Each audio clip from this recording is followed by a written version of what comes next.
সত্যি এসআইআর হচ্ছে, তাই না? দুই বোন, দুই বোনের বাবা একজনই, তাই তো হয়।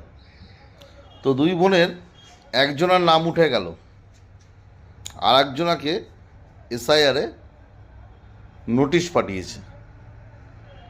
তো নোটিশ পাঠিয়ে সে যখন তার নথি জমা দিচ্ছে, তাকে বলছে যে আপনার বাবার ডকুমেন্টসটা দিন। সে বলছে দেখুন 2002 সালে আমার বাবার নাম আছে, দাদুর নাম আছে, সবার নাম আছে। বলো না, ভোটার কার্ডটা দিন।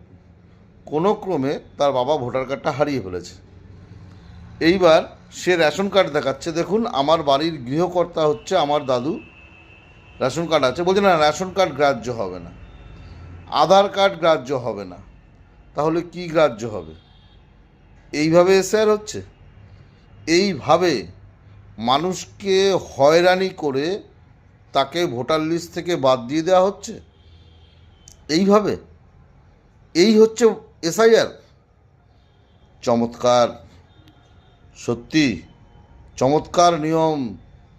সংবিধানে আছে কি না আমার জানা নেই, তবে এরা যা করছে সম্পূর্ণ মানুষ বিরোধী।